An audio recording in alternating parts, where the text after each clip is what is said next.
우리가 함께 볼 말씀은 누가복음 13장 1절에서 5절 말씀 같이 보겠습니다.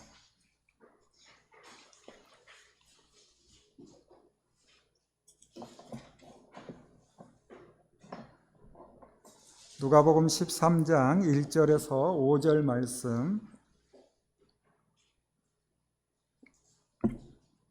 교독합니다. 제가 먼저 13장 1절 말씀을 읽겠습니다. 그때 마침 두어 사람이 와서 빌라도가 어떤 갈릴리 사람들의 피를 그들의 제물에 섞은 일로 예수께 아뢰니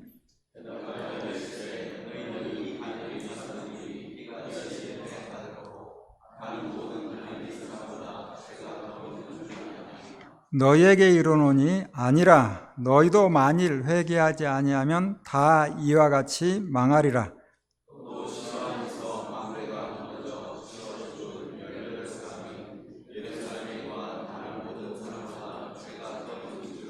같이 읽습니다. 너희에게 이르노니 아니라 너희도 만일 회개하지 아니하면 다 이와 같이 망하리라. 아멘. 기도합니다. 하나님, 함께 주의 말씀 봅니다. 기록된 말씀을 통하여 주님의 뜻을 밝히 알게 하옵소서. 우리 자신을 보며 주의 말씀에 우리를 비추며 하나님의 뜻을 따라 살아갈 수 있도록 붙들어 주옵소서. 예수님 이름으로 기도합니다. 아멘. 우리가 지난 시간에 본 것처럼 주님은 제자들과 많은 사람들 향해 마지막 날에 심판이 있을 것이라 말씀합니다. 그리고 반복적으로 심판대에 서기 전에 화해하라, 회개를 촉구하시는 거죠. 그리고 오늘 보는 13장에서도 같은 말씀이 이어지는데 우리 13장 1절 말씀을 같이 한번 읽어볼까요? 13장 1절 같이 읽습니다. 시작. 그때 마침 두어 사람이 와서 빌라도가 어떤 갈릴리 사람들의 피를 그들의 제물에 섞은 일로 예수께 아뢰니, 몇몇 사람이 예수님께 와서 소식을 전해주는데 빌라도가 갈릴리 사람들의 피를 제물에 섞었다라고 말합니다. 이 말이 무슨 말인가 궁금하죠? 그래서 그 당시 역사가 요세푸스의 기록을 볼 필요가 있는데 그 기록을 보면 6월절에 성전에서 소요를 일으킨 유대인들을 3,000명, 어느 6월절에는 2만 명을 총독 빌라도가 학살했다라는 기록들이 나옵니다. 당시 로마의 지배를 받던 시기라 독립을 추구하는 유대인들의 학살 자주 있었던 일이에요. 이 일을 예수님께 말씀드리는 거예요. 그렇다면 몇몇 사람, 두어 사람이 왜 주님께 이 질문을 했을까? 왜 이 보고를 했을까? 그들의 의도 나오진 않아요. 그러나 주님의 생각 속에 그들의 의도가 무엇인지를 알 수 있는데 우리 2절, 3절 말씀도 같이 한번 읽어봅니다. 2절, 3절 시작. 대답하여 이르시되 너희는 이 갈릴리 사람들이 이같이 해 받음으로 다른 모든 갈릴리 사람보다 죄가 더 있는 줄 아느냐? 너희에게 이르노니 아니라 너희도 만일 회개하지 아니하면 다 이와 같이 망하리라. 그리고 이어지는 4절, 5절에서도 같은 말씀, 비슷한 말씀이 나오죠. 최근에 실로암에 있는 탑이 무너져 18사람이 죽었대요. 그 재앙을 보고 사람들은 저들에게 무슨 죄가 있었는가? 우리는 괜찮은데 왜 수해로 인해 어떤 사람들은 죽을 수밖에 없는 그런 어려움을 겪는가? 그러면 그들에게 무슨 죄가 있는가? 그렇게 생각하는 사람이 있었나 봐요. 그래서 주님께서 하시는 말씀이죠. 그들이 다른 모든 사람보다 더 많이 죄를 지어서 그런 것이 아니다. 유대인들의 고정관념, 탑이 무너져 죽거나 소요를 일으켜 죽은 사람들, 죄가 많아 일찍 죽은 것이다 라고 생각하는데 주님께서는 모든 사람이 죄인이요 회개하지 않으면 다 망할 것이다 말씀합니다. 선을 행하면 선의 결과가, 악을 행하면 악의 결과가 반드시 뒤따르는 인과응보의 사상, 성경에도 말하고 있습니다. 그렇지만 모든 것을 이런 관점으로 봐서는 안 되는 거죠. 그래서 우리가 즐겨 읽는 지혜 문서 욥기를 통해 큰 죄를 짓지 않았는데도 큰 고난이 있을 수 있고, 어떤 사람은 죄가 많은데도 지금 당장 고난이, 재앙이 없을 수도 있고, 그래서 함부로 판단할 수 없는 거예요. 그런데 욥기를 보면 그런 내용이 나오잖아요. 욥의 세 친구들은 욥이 재앙 가운데 있으니 그건 죄의 결과요. 큰 재앙 가운데 있었으니 아마도 우리가 모르는 큰 죄를 지었나 보다. 그런 생각을 가지고 욥에게 끊임없이 회개하라. 지금이라도 회개하면 하나님께서 회복해 줄 것이다 라고 말하고 있잖아요. 그렇지만 성경은 욥을 어떻게 평가합니까? 온전하고 정직하여 하나님을 경외하며 악에서 떠난 사람이라고 말합니다. 온전하고 정직하여 하나님을 경외하며 악에서 떠난 사람도 욥과 같은 시련을 겪을 수 있다 없다? 겪을 수 있다는 거예요. 그런데 다른 사람이 재앙을 겪는 것을 보고서는 그건 죄의 결과다 이렇게 본다는 거죠.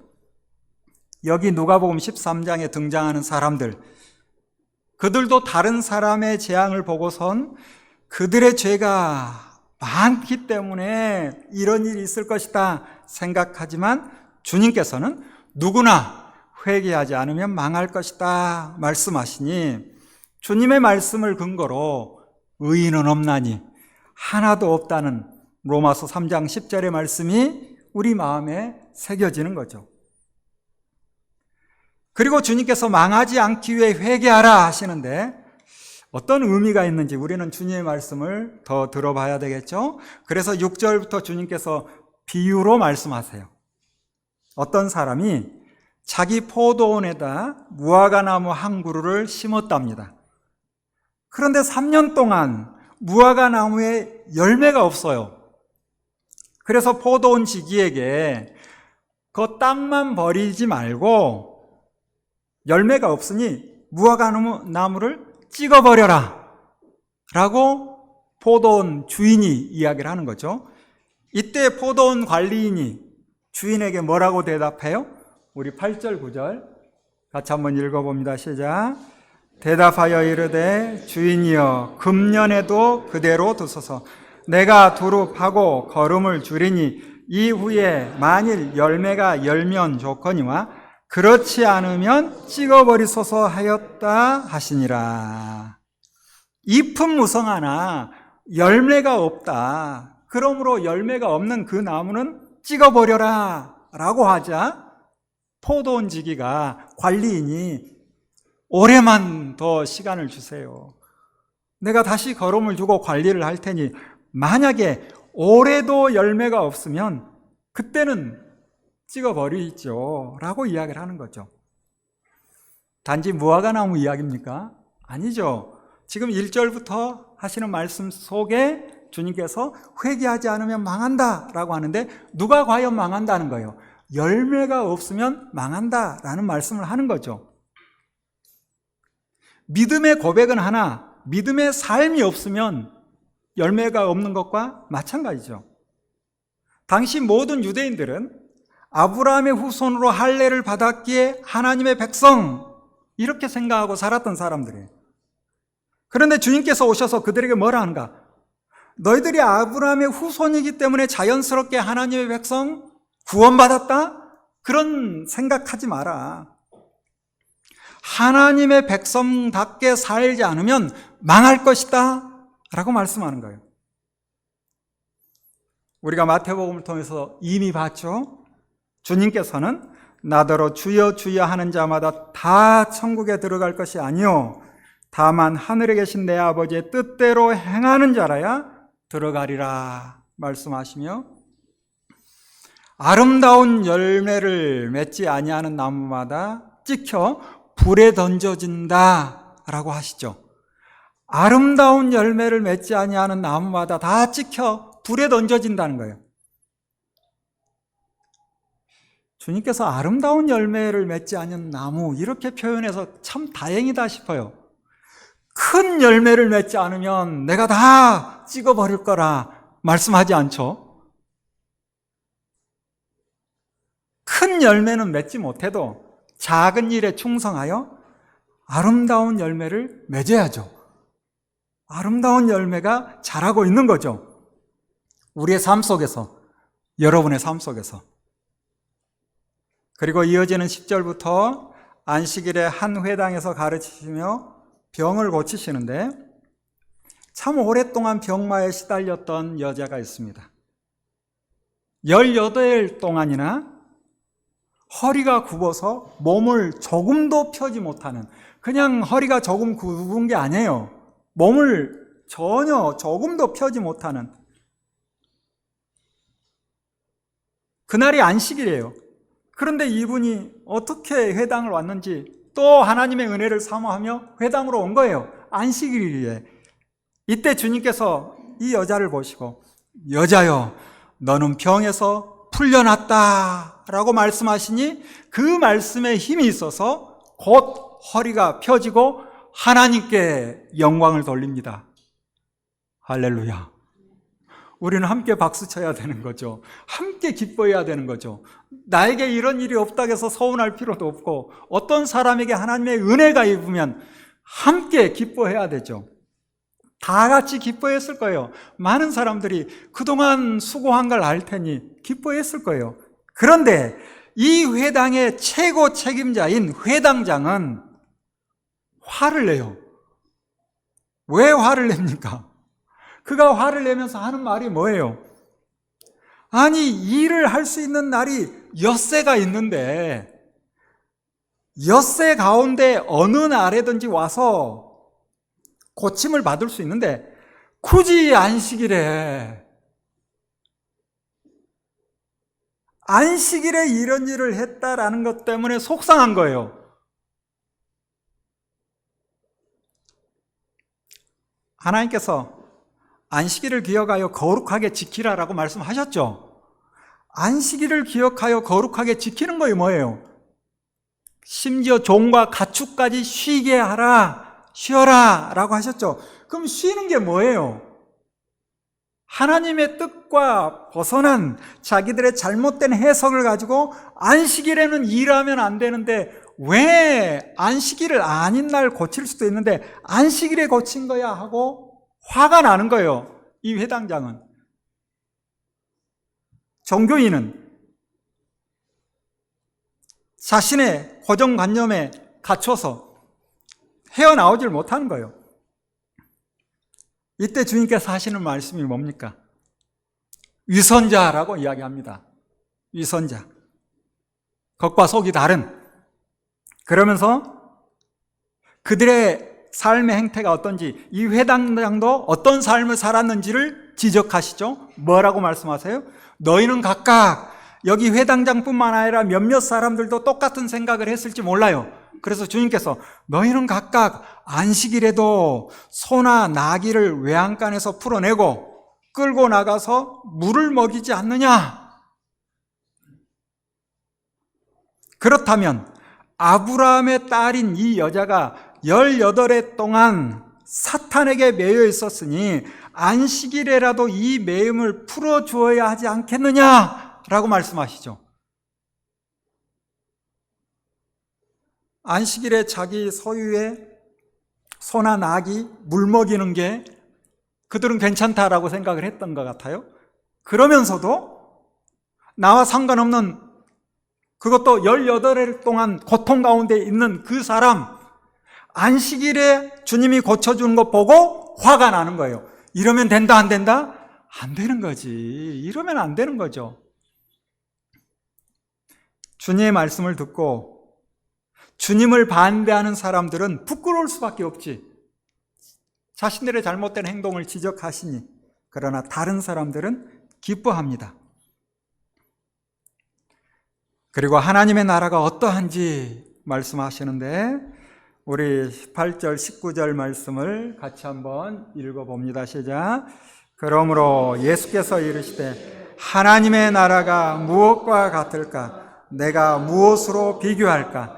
마치 사람이 자기 채소밭에 갖다 심은 겨자씨 하나를 같으니 자라 나무가 되어 공중의 새들이 그 가지에 깃들였느니라. 하나님의 나라는 작은 겨자씨 하나가 같으나 그것이 자라 나무가 되어 공중의 새들이 깃들게 된다. 하나님의 나라는 누룩과 같은데 누룩을 가루 서말 속에 섞어 넣었더니 온통 부풀어 올랐다라고 말씀합니다. 주님의 말씀을 들으면 하나님의 나라 겨자씨처럼 누룩처럼 작고 보이지 않은 것 같으나 결국 하나님의 나라는 모든 사람이 그 나라에 거할 만큼 확장될 것이다 라고 말씀하고 있죠. 이 말씀은 그 시대 그들에게 정확히 적용되는 말씀이라고 봐요. 주님이 오셨으나 잘 몰랐던 그들, 그러나 하늘의 미랄이 되어서 주님이 죽으심으로, 주님이 부활하심으로, 승천하시고 성령이 임하심으로 예루살렘과 온 유대와 사마리아와 땅끝까지 하나님의 백성들이 동서남북으로 몰려드는 이제 놀라운 일들이 일어납니다. 그래서 하나님의 나라는 계속해서 확장되고 더 많은 사람들이 하나님의 나라의 백성이 될 것이다 라는 희망의 말씀이 이 말씀이죠. 그렇다면 이제 이어지는 말씀을 봅시다. 22절부터의 말씀을 보면 좀 다른 생각이 들기도 해요. 주님께서는 지금 예루살렘으로 가는 도중에요, 여러 성읍과 마을을 다니며 가르치시죠. 이때 어떤 사람이 주님께 질문을 합니다. 구원을 받을 사람이 적습니까? 라고 물어요. 우리가 18절부터 봤을 때 주님께서는 하나님의 나라가 겨자씨와 같이 시작되지만 큰 나무가 될 것이다 라고 말씀하셨는데, 또 이어지는 22절부터는 어떤 사람이 주님께 이런 질문을 하잖아요. 구원을 받을 사람이 적습니까? 이런 질문은 우리도 하고 싶은 질문 아니에요? 여러분도 좀 궁금하지 않나요? 과연 지금 70억, 80억이 가까이 된다는 말도 있던데, 지구상에 130억까지 늘어난다고 그러던가요? 그러다가 다시 또 점차 줄어들 거라는, 정확히 예측할 수는 없지만 이전에 살았던 또 수많은 사람들이 있죠. 과연 얼마나 많이 하나님의 나라에 갈 수 있는가, 구원받을 사람이 많은가 적은가 참 궁금하죠. 주님께서 깔끔하게 많다, 아니 적다 라고 했으면 쉬울 텐데, 아니 그냥 숫자로 말했으면 얼마나 좋겠어. 어디 신천지에서 이야기하듯이 깔끔한데 그렇게 말씀하지 않습니다. 많다 적다 말씀하지 않아요. 오히려 말씀하지 않으니 다행이죠. 우리는 끝까지 소망을 가지고 하나님의 나라의 백성이 많을 것이다 라는 마음으로 전도해야죠. 알려야죠. 자, 그런데 주님의 말씀을 들으면 과연 많을까? 라는 생각이 들기도 해요. 주님께서는 구원받을 사람이 많은지 적은지 직접적 답을 주지 않아요. 그리고 각자 어떻게 해야 될 것인가에 대해서 말씀합니다. 저 사람 구원받을 수 있어요? 그게 중요하지 않나 봐요. 내가 어떻게 해야 될 것인가, 그 말씀을 하시는 거예요. 그래서 24절 말씀, 우리 같이 한번 24절 읽어봅니다. 시작. 좁은 문으로 들어가기를 힘쓰라. 내가 너희에게 이르노니 들어가기를 구하여도 못하는 자가 많으니라 라고 말씀하죠. 얼마나 많은 사람이 구원을 받을지 참 궁금한데, 주님께서는 직답을 피하시고 더 중요한 것은 너가 좁은 문으로 들어가기를 힘쓰라는 거예요. 과연 내가 좁은 문으로 들어가기를 힘쓰고 있는가? 다른 사람의 구원의 문제를 생각하기 전에 과연 나는 좁은 문으로 들어가기를 힘쓰고 있는가? 생각해 봐야 되겠죠. 우리가 보았던 마태복음 7장 13절 14절에서는 좁은 문으로 들어가라. 멸망으로 인도하는 문은 크고 그 길이 넓어 그리로 들어가는 자가 많고 생명으로 인도하는 문은 좁고 길이 협착하여 찾는 자가 적다라고 말씀합니다. 이 말씀을 보면 좁은 문은 생명으로 인도하는 문이요, 찾는 자가 적다고 하시니 구원받을 사람이 적은 게 아닌가라는 생각이 들기도 하죠. 그런데 누가복음 뒷부분 읽어보면 너희는 밖에 쫓겨나 슬피 울며 이를 갈게 되지만 사람들이 동서남북으로부터 와서 하나님의 나라의 잔치에 참여할 것이다 라는 말씀도 하고 있어요. 너희는 쫓겨날지 모르지만 동서남북으로부터 사람들이 와서 하나님의 나라에 참여할 것이다. 그렇다면 구원받을 사람이 많다는 거예요? 적다는 거예요? 몰라요. 그게 중요하지 않아요. 그게 중요하지 않아요. 주님은 구원받을 사람이 적을 것인지 많을 것인지 말씀하는 것이 아니라 오늘 너는 어떻게 살아야 될 것인가? 라고 말씀하고 있어요. 사실은 많다 적다라는 그 개념도 각각 다르잖아요. 우리 지금 많이 모여서 예배 드리고 있나요? 어떤 사람은 그렇게 생각할지 몰라. 그런데 또 어떤 분은 이렇게 적은 무리가 모여 있구나 이렇게 생각할 수도 있죠. 그래서 많고 적다? 이거 참 어려운 일이에요. 답을 하기가 정말 어려워요. 대신 주님께서는 생명으로 인도하는 좁은 문으로 들어가기를 힘쓰라 말씀하시죠. 바울은 빌립보 교인들에게 편지하며 나의 사랑하는 자들아 항상 복종하여 두렵고 떨림으로 너희 구원을 이루라 말씀합니다. 우리가 성경 전체에 흐르는 하나님의 뜻을 찾아보면 우리는 이미 주님의 은혜로 하나님의 자녀가 되었지만, 우리는 이미 하나님의 나라가 되었지만 아직 하나님의 나라에 임한 것이 아니니 오늘 이 땅을 살아갈 때는 좁은 문으로 들어가기를 힘써야 된다라고 말씀하고 있어요. 어느 때는 깔끔하지 않아요 이런 생각이 들 때가 있어. 깔끔하지 않아요. 그런데 하나님 하시는 일을 우리가 완벽하게 알 수가 없어요. 완벽하게 알 수 없어요. 그래서 피조물인 우리는 완벽하게 알 수 있지는 않지만 하나님의 은혜를 입었기에 하나님의 말씀을 따라 두렵고 떨림으로 너희 구원을 이루라 라는 말씀을 가지고 말씀 따라 살아가는 거죠. 다시 말씀드리듯이 이미 하나님의 자녀가 되었지만 아직 하나님의 나라에 임한 것이 아니니 오늘 좁은 문으로 들어가기를 힘써야 된다는 거예요. 그런데 좁은 문은 아무나 들어가는 것도 아니죠. 읽었던 것처럼 좁은 문으로 들어가려 해도 들어가지 못하는 사람이 있다라는 말씀도 하시죠. 그러면서 이어지는 25절을 보면 집 주인이 문을 닫아버리면 밖에 서서 문을 두드리고 들어가고 싶어 하지만 들어가지 못할 뿐 아니라 밖에서 나 주인님 잘 압니다 라고 말한다 할지라도 집 주인이 불의를 일삼는 자들아 물러가라 라고 하면 생명으로 인도하는 좁은 문으로 들어갈 수 없다라고 말씀합니다. 좁은 문으로 들어가는 수가 많고 적음 우리가 알 수 없는 것이고, 또 하나 누가 들어갈 것인지 집 주인이신 하나님이 정할 문제죠. 우리는 좁은 문으로 들어가기를 힘쓰고 있다라는 것은 이미 하나님의 은혜를 누리고 있다. 저는 그렇게 생각해요.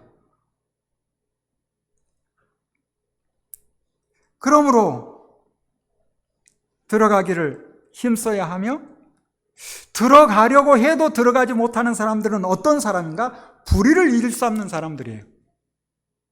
불법을 아무렇지 않게 생각하는 사람이에요.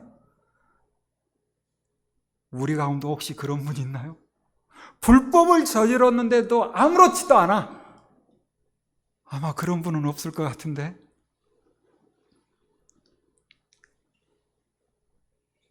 창조주 하나님은 하나님의 자리에서 하실 일을 하시죠. 피조물인 우리는 우리들의 자리에서 해야 할 일이 있으니 우리는 주님의 말씀을 따라 사는 좁은 문으로 들어가기를 힘쓰며 살아야 합니다. 그러나 주님께서 꼴찌가 첫째가 될 사람도 있고 첫째가 꼴찌가 될 사람도 있다라고 하시죠. 바로 이때 바리새파 사람들이 등장하는데, 우리 31절 말씀을 같이 볼까요? 31절 같이 한번 읽어봅니다. 시작.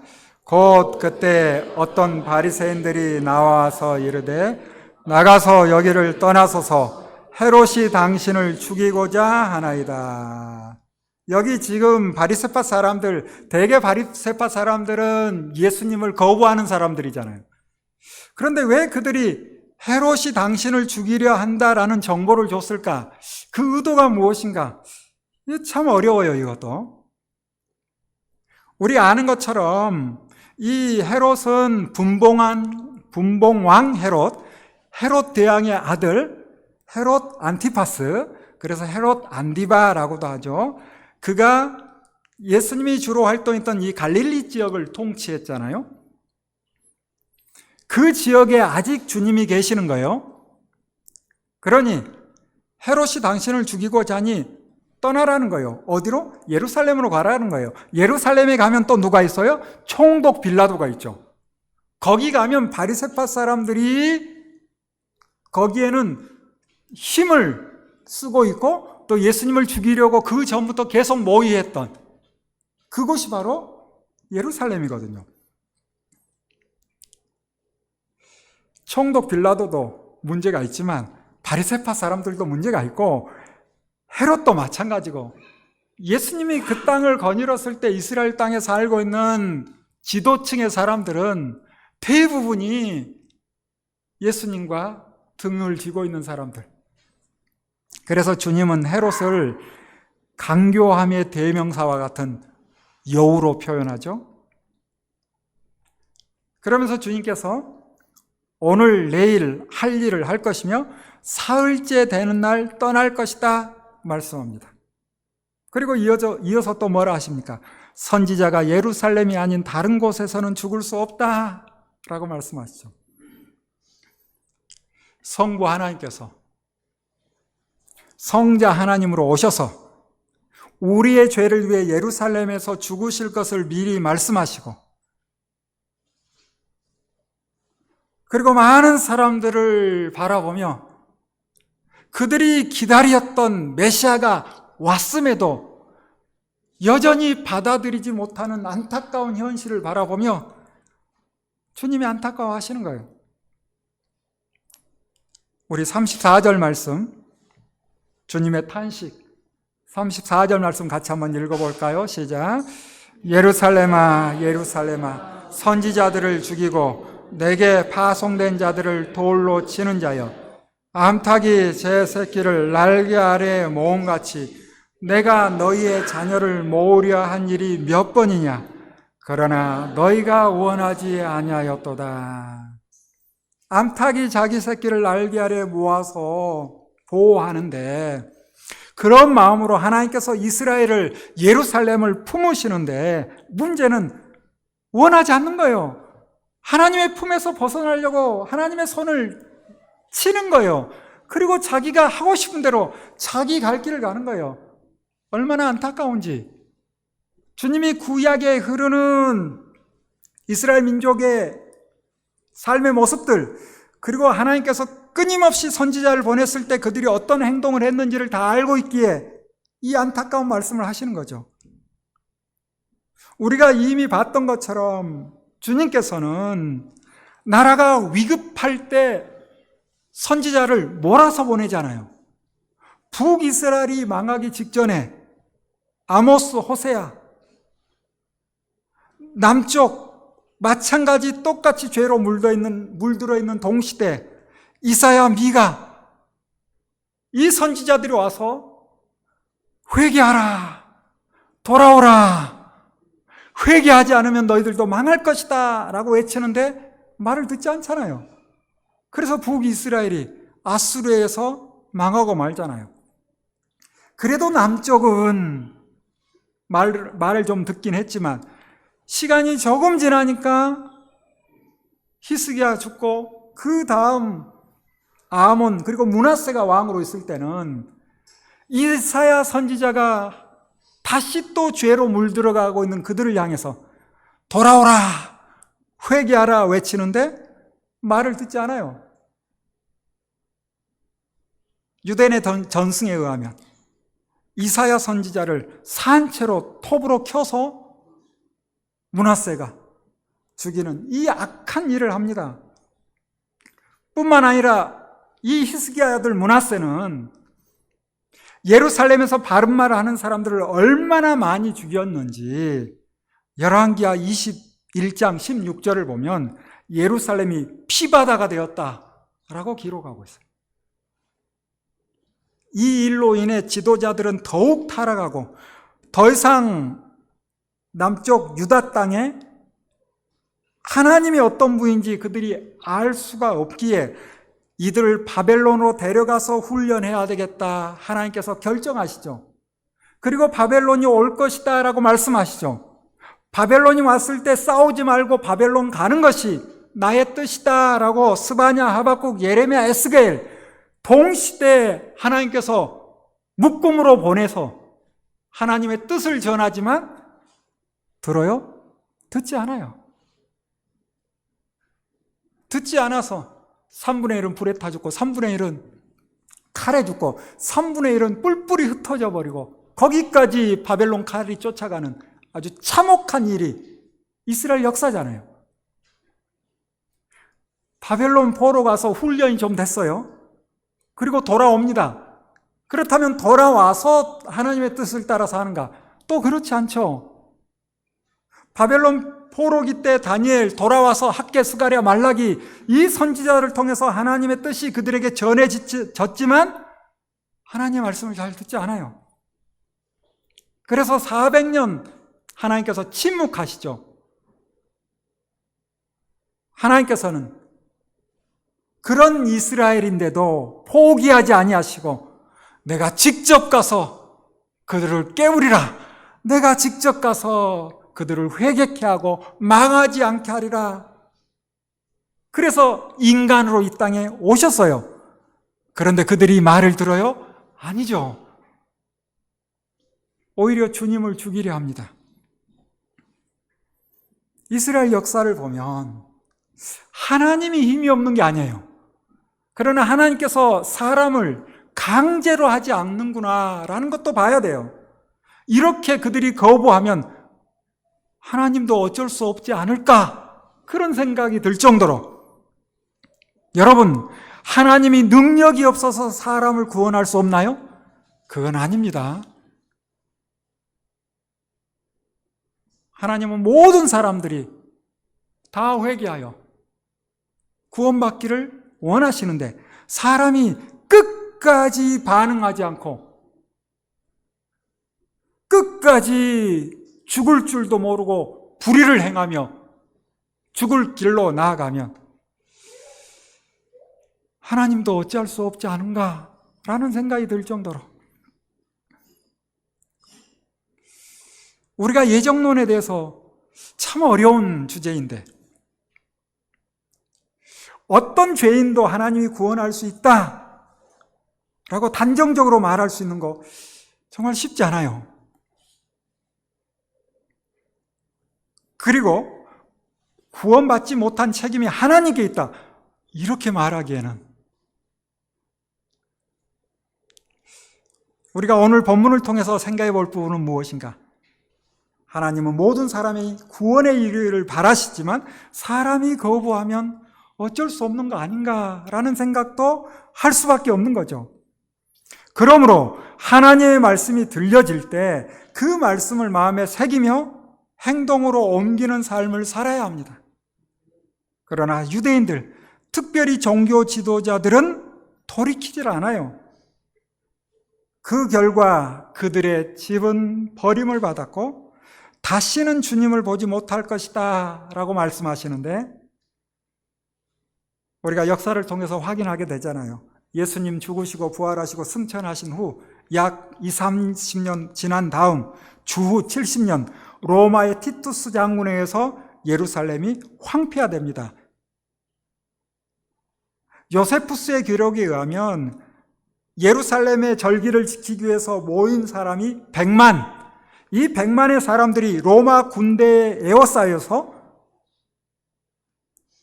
나오지도 못하고 그 안에서, 심지어 그 안에서 서로 싸우다가 열심당원은 곡식 창고에 불을 내고 성 안에서 참혹한 일이, 자식을 삶아먹는 끔찍한 일이 벌어지고, 그리고 대부분 죽음으로 끝이 납니다. 이런 일을 주님께서 바라지 아니하신 거죠. 그래서 미리 알고 주님께서 말씀하시는 거예요. 너희도 회개하지 않으면 망할 것이다. 너희도 만일 회개하지 않으면 다 이와 같이 망하리라. 이 말씀이 그 시대 그들에게만 하시는 말씀이 아니라 오늘 우리에게 하시는 말씀입니다. 회개의 시작은 대단한 것에 있지 않다 생각해요. 회개의 시작은 보이는 세상과 보이지 않는 세계의 주인이 창조주 하나님이라는 사실을 믿는 거예요. 내가 당장 착한 일 하는 거, 이건 아니에요. 이건 두 번째 문제예요. 먼저는 온 세상의 주인이 창조주 하나님, 성경에서 말씀하고 있는 여호와 하나님, 그분이 온 세상의 주인, 나의 주인이시구나 라는 것을 믿는 거예요. 이게 시작입니다. 이 믿음 위에 창조주 하나님의 뜻을 따라 살아가는 것이 무엇인가, 그 사실을 말씀을 통해 알고 한 걸음 내딛는 거예요. 이게 회개예요. 사랑하는 여러분, 하나님이 우리에게 대단한 거 요구하지 않아요. 아름다운 열매예요. 아름다운 열매. 온 우주 만물의 주인이 나라는 것을 알아주었으면 하는 마음이에요. 그 마음을 알아줘야 돼요. 그리고 주님의 뜻을 따라 살면 모든 사람이 생명과 평강을 누리게 되는 겁니다. 우리 모두 창조주 하나님을 마음에 모시고 하나님의 뜻을 따라 한 걸음 나아가는, 주님의 뜻을 따라 살아가는 우리 모두 되기 바랍니다. 기도하겠습니다. 주님 감사합니다. 주님께서 우리를 사랑하셔서 이 땅에 오셔서 영원히 주님과 함께 사는 길을 제시하셨으니 우리가 그 말씀, 주님의 말씀을 마음에 새기며 주님의 뜻을 따라 한 걸음 한 걸음 나아가게 하옵소서. 예수님 이름으로 기도합니다. 아멘.